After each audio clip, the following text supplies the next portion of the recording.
Ah oui, parce qu'attention, là, on parle pas dans ce jeu de QTE version moderne où t'as 2 minutes pour réagir et on te dit sur quel bouton appuyer. À toi, Billy! Non, parce que c'est sûr que si pour vous les QTE c'est des trucs ultra simples qu'on croise dans les Call of Duty ou autres FPS du genre, vous risquez d'être surpris. Putain, je trouve plus mes clés. Je trouve plus mes clés. Non, non, non.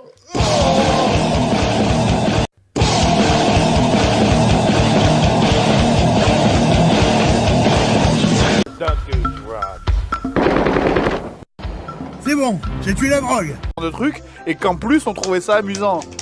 Ah bah c'est sûr que les temps ont changé. Et là, j'ai utilisé Magikarp pour faire un bonus de dégâts sur son racaillou. Ça a l'air super amusant. Et là, j'ai utilisé une commande en sous-programme pour rétablir la valeur 0 du line input. Tu as été adopté. J'ai commencé à flotter dans les airs. Rupture du champ gravitationnel. Résultat, un état d'apesanteur local et spontané. Tu vois un rapport entre électricité et apesanteur? Les champs magnétiques. Des explications du professeur Muller. En termes scientifiques, on appelle ça une grosse connerie. Des explications du professeur Muller. Silence! Silence! Oh, vos gueules!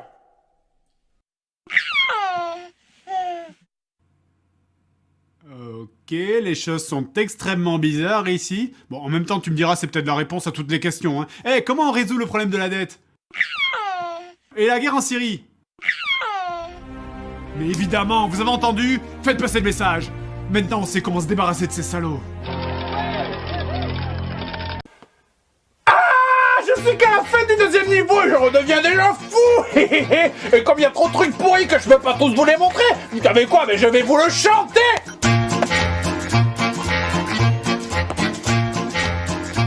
Recette pour jeu pourri.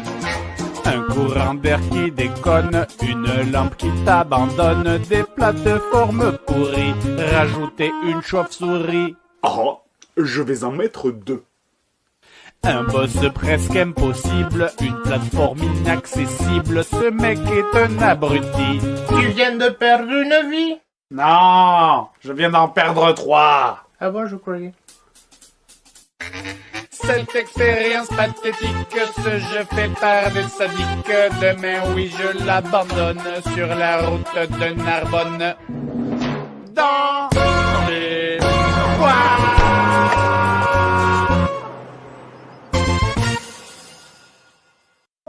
Luc, dis-lui qu'elle est bonne. Mais elle est bonne, elle est... Tu as été méchant, alors au nom de la lune, je vais te... Buté. C'est bien, Jonathan. Allez, on applaudit tous Jonathan. T'as gagné un sourire. Bravo. Dis donc, on est vraiment sûr que c'est Aladdin l'admis, là? Non, parce que notre patron, c'est quand même un serpent rouge géant qui crache du feu. Oui, bah lui, au moins, il vole pas des pommes, hein? Écoute, voilà. Écoute, il y a un niveau dans ce jeu, après y avoir joué, j'étais tellement énervé que j'ai dû aller mater 3 épisodes de La Petite Maison dans la Prairie pour pas devenir psychopathe.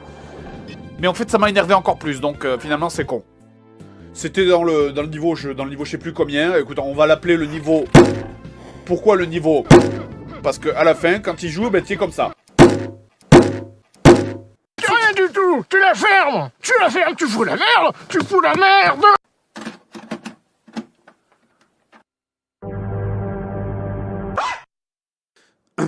Eh mec, t'as pas l'impression qu'on a abusé sur Fantasia? C'est tout pourri le jeu. Ah mais c'est sûr, ça vaut pas les jeux de Kojima, hein. Ouais, lui au moins c'est un mec important. Kojima. Encore une fois. Kojima. Kojima.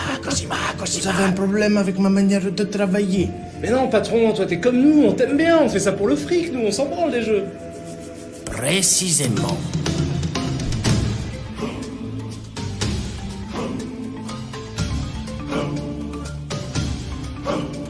Vous vouliez faire des jeux par passion, être fier de vos créations.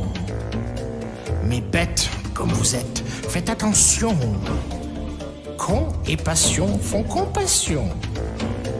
On est là pour se faire du pognon, même si ça implique de mal faire. Nous parlons de droit d'adaptation. Donne-moi ce clavier, laisse-moi faire. Et cette souffrance des jeux à licence, vous vous en souviendrez pour toujours. Ces jeux de merde dévoreront vos âmes. Infogrames.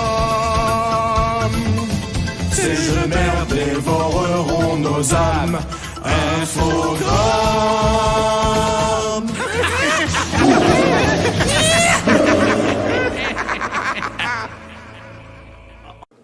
Le lave-signal. La grève m'appelle.